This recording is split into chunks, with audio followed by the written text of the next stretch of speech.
Баршаңызға қайырлы күн, арнама қош келдіңіздер.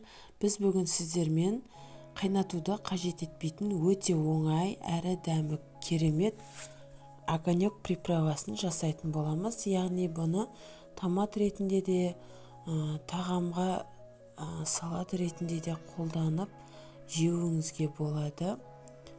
Дәл осылай помидорларымызды жақсылап тазартып алатын боламыз. Және чесногымызды суға салып, дәл осылай тазалап аламыз. Қызанақтарымызды дәл осылай төртке бөліп, ет тартқыштан өткізуге дайындап алатын боламыз. Тәтті бұрыштарымызды және чесноктарымызды дайындап тазалап алатын боламыз. Ет тартқыштан дәл осылай өткізіп,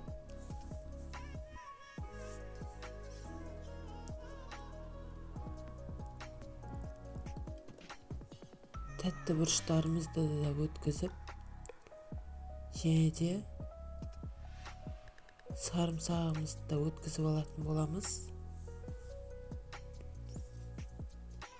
Бұл салатты жасасаңыз дәмі өте керемет болады, және де тәбет ашарлықтай. Жаңағы ет тартқыштан өткізген тәтті бұрышымызды және чесногымызды салып жақсылап араластыратын боламыз.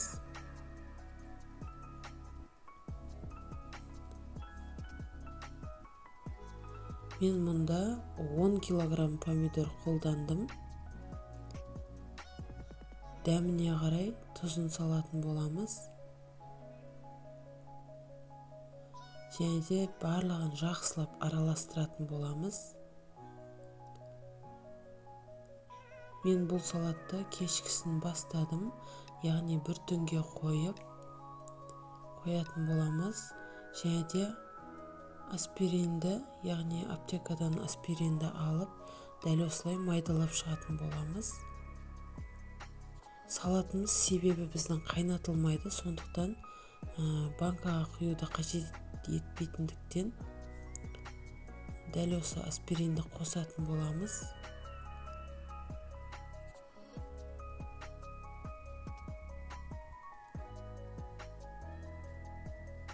Салған аспириндерімізді жақсылап араластыратын боламыз.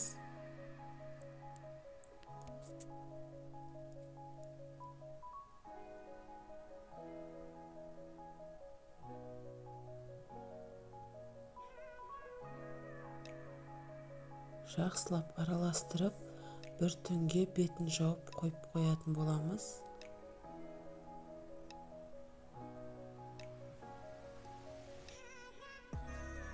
Құюға баклажкаларымызды жақсылап жуып, тазалап дайындап аламыз. Және де ертесіне дәл осылай огонектарымыз шамалы басылып, бір көтеріліп басылады. Бұл деген құюға, жаңа баклажкаға құюға дайын болып есептеледі.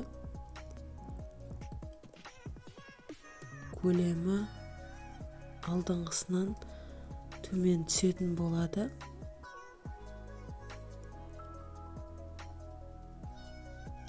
Дәл осылай баклажкаларға құйып, жақсылап қақпағын бекітетін боламыз.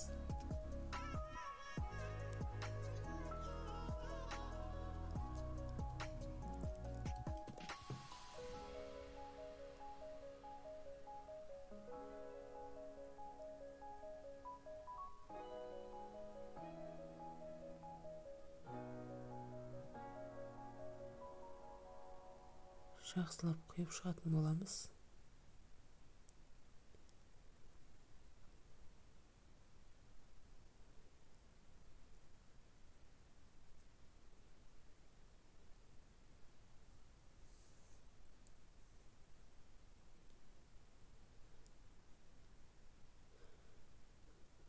Арнама жаңадан қосылған болсаңыз, арнама тіркеліп, лайк басып, комментарий қалдыра кетулеріңізді сұраймын.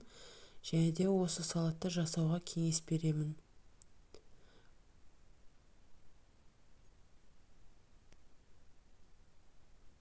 Кез келген тағамға қосып жеуге болады, тәбетті ашады. Назарларыңызға рахмет, қош сау болыңыздар.